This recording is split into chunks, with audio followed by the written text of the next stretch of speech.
शेष क्लासेस में आप सभी को स्वागत दोस्तों। चैनल पे पहली बार विजिट कर रहे हैं तो चैनल को सब्सक्राइब करने के साथ साथ बेल आइकन को प्रेस करना ना भूलें। दोस्तों पर्यावरण अध्ययन यानी ईवीएस का पेडागोजी सेक्शन का छठा वीडियो लेक्चर है। इसमें दोस्तों लगभग 550 क्वेश्चन हम इंपॉर्टेंट प्रीवियस ईयर करा रहे हैं जो आपके सीटेट 2022 के लिए बहुत ही ज्यादा महत्वपूर्ण होने वाले हैं, क्योंकि दोस्तों सीटेट में मैक्सिमम क्वेश्चन प्रीवियस ईयर से ही आते हैं। दोस्तों ये सीरीज आपके लिए बहुत इंपॉर्टेंट है।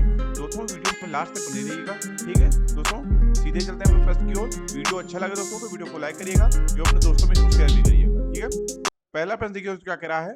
कक्षा 5 के विद्यार्थियों को पर्यावरणीय चिंताओं के बारे में पढ़ाते समय पृथ्वी प्रदूषण पर अधिक बल देना चाहती है।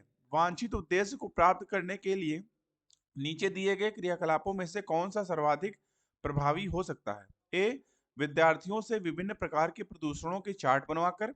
बी, विद्यार्थियों को शैक्षणिक भ्रमण पर ले जाकर किसी प्रदूषित नदी को दिखाना। सी, विद्यार्थियों से विभिन्न प्रकार के प्रदूषणों से संबंधित समूह परियोजना पर कार्य करने के लिए कहना। या डी, किसी विशेषज्ञ को निमंत्रित करके वायु, जल और ध्वनि प्रदूषण पर भाषण देना।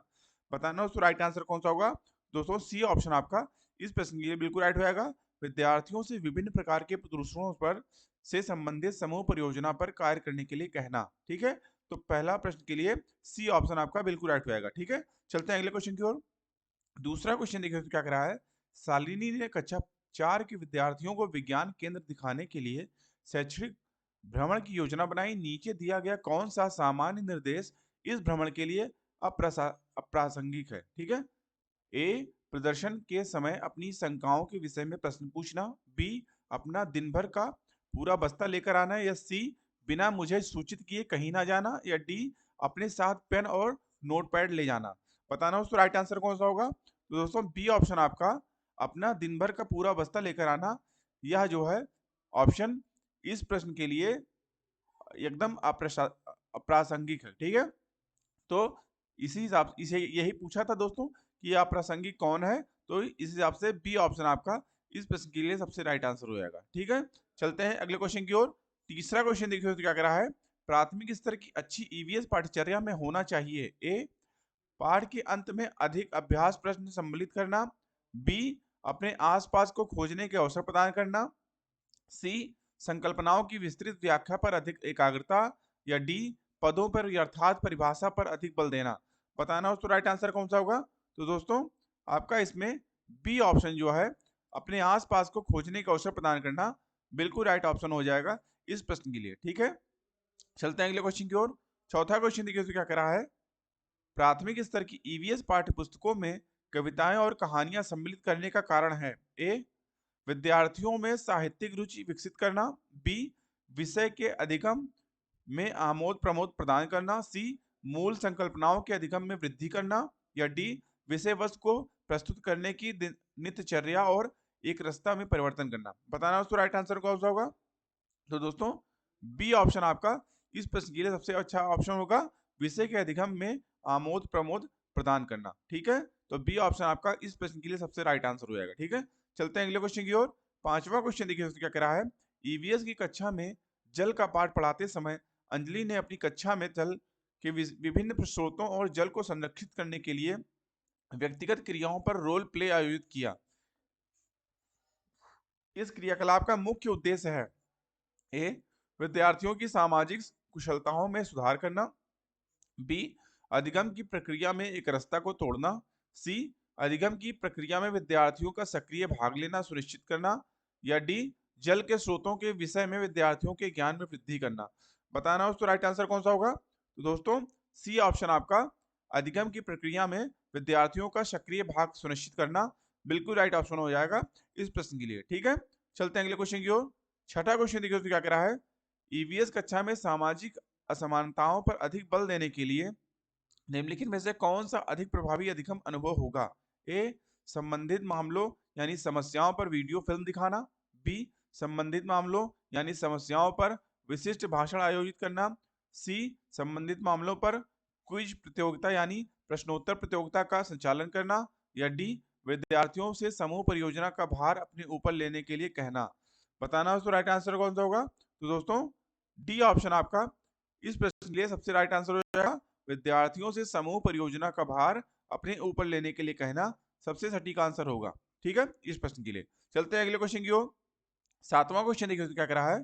पर्यावरण अध्ययन की पाठ्य पुस्तकों में विभिन्न प्रकरणों में से एक खंड करके देखो को शामिल किया गया है, जिसका उद्देश्य है ए प्रत्यक्ष हस्तपरक अनुभव उपलब्ध कराना, बी परीक्षा में निष्पादन को सुधारना, सी वैज्ञानिक शब्दावली की परिभाषाएं सिखाना, या डी घर में शिक्षार्थियों को व्यस्त रखना।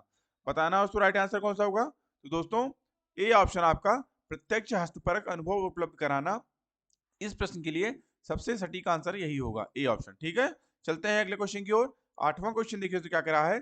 पर्यावरण अध्ययन में एक अच्छे दत्त कार्य का मुख्य लक्ष्य होना चाहिए। ए प्रभावी अधिगम के लिए पाठ की पुनरावृत्ति, बी समय का बेहतर उपयोग सुनिश्चित करना, सी शिक्षार्थियों को अनुशासन में बनाए रखना, या डी अधिगम विस्तार के अवसर उपलब्ध कराना। बताना उसका राइट आंसर कौन सा होगा। तो दोस्तों डी ऑप्शन आपका अधिगम विस्तार के अवसर उपलब्ध कराना, इस प्रश्न के लिए सबसे सटीक आंसर होगा। ठीक है, चलते हैं अगले क्वेश्चन की ओर। 9वां क्वेश्चन देखिए दोस्तों क्या कह रहा है। पर्यावरण अध्ययन के शिक्षक के रूप में चिड़ियाघर के भ्रमण का आयोजन करने का मुख्य उद्देश्य होना चाहिए। ए शिक्षार्थियों को आनंद और मजा उपलब्ध कराना, बी बी नित्य शिक्षण कार्यक्रम की एक रास्ता को बदलना, सी शिक्षार्थियों को सक्रिय अधिगम अनुभव उपलब्ध कराना, या डी शिक्षा की गुणवत्ता के बारे में अभिभावकों को संतुष्ट करना। बताना हो तो राइट आंसर कौन सा होगा। तो दोस्तों सी ऑप्शन आपका शिक्षार्थियों को सक्रिय अधिगम अनुभव उपलब्ध कराना सबसे सटीक आंसर होगा इस प्रश्न के लिए। ठीक है, चलते हैं अगले क्वेश्चन की ओर। 10th क्वेश्चन देखिए तो क्या कह रहा है। कविता पर्यावरण अध्ययन की कक्षा में गरीबी, निरक्षरता और वर्ग असमानता जैसे सामाजिक मुद्दों पर बल देना चाहती है। निम्नलिखित में से कौन सा अधिगम अनुभव इस उद्देश्य की प्राप्ति में अधिक प्रभावी होगा। ए संबंधित मुद्दों पर विशेष व्याख्यानों का आयोजन करना, बी शिक्षार्थियों को संबंधित सामाजिक मुद्दों पर चार्ट तैयार करने के लिए कहना, सी शिक्षार्थियों को संबंधित जानकारी एकत्र करने और उनका विश्लेषण करने के लिए सामूहिक परियोजना लेने के लिए कहना, या डी शिक्षार्थियों को संबंधित मुद्दों पर स्लोगन लिखने के लिए कहना। बताना उसको राइट आंसर कौन सा होगा। तो दोस्तों सी ऑप्शन आपका शिक्षार्थियों को संबंधित जानकारी एकत्र करने और उनको विश्लेषण करने के लिए सामूहिक परियोजना लेने के लिए कहना सबसे सटीक आंसर होगा इस प्रश्न के लिए। ठीक है, चलते हैं अगले क्वेश्चन की ओर। 11वां क्वेश्चन देखिए तो क्या कह रहा है। राष्ट्रीय पाठ्यचर्या की रूपरेखा 2005 प्राथमिक स्तर पर पर्यावरण अध्ययन शिक्षण का प्रमुख उद्देश्य होना चाहिए। ए विषय की आधारभूत संकल्पनाओं की आधारभूत समझ का विकास, बी विषय के आधारभूत सिद्धांतों को स्मरण करना, सी कक्षा कक्षीय अधिगम को विद्यालय के बाहर के जीवन से जोड़ना, या डी स्वतंत्र रूप से प्रयोग करने की कुशलता अर्जित करना। बताना हो तो राइट आंसर कौन सा होगा। तो दोस्तों सी ऑप्शन आपका कक्षा कक्षीय अधिगम को विद्यालय के बाहर के जीवन से जोड़ना, सी ऑप्शन आपका इस प्रश्न के लिए सबसे राइट आंसर हो जाएगा। ठीक है, चलते हैं अगले क्वेश्चन की ओर। 12वां क्वेश्चन देखिए क्या कह रहा है। निम्नलिखित में से कौन सी प्राथमिक स्तर पर पर्यावरण अध्ययन की पाठचर्या की आवश्यकता के अनुरूप नहीं है। ए उसे काम की दुनिया में प्रवेश के लिए शिक्षार्थियों को ज्ञान एवं कौशल से लैस करना, बी उसे शिक्षार्थियों में पर्यावरण के सरोकार को उत्पन्न करना चाहिए, सी उसे शिक्षार्थियों को उन पद्धतियों और प्रक्रियाओं को अर्जित करने में शामिल रखना चाहिए जो नए ज्ञान को उत्पन्न करने में आगे ले जाएंगे, या डी उसे शिक्षार्थियों के मानसिक स्तर के अनुकूल होना चाहिए। बताना दोस्तों राइट आंसर कौन सा होगा। तो दोस्तों ए ऑप्शन आपका उसे काम की दुनिया में प्रवेश करने के लिए शिक्षार्थियों को ज्ञान एवं कौशल से लैस करना, यह जो है यह ऑप्शन पाठचर्या की आवश्यकता के अनुरूप नहीं है। ठीक है, तो ये ऑप्शन आपका इस प्रश्न के लिए बिल्कुल राइट होगा। ठीक है, चलते हैं अगले क्वेश्चन की ओर। 13वां क्वेश्चन देखिए तो क्या कह रहा है।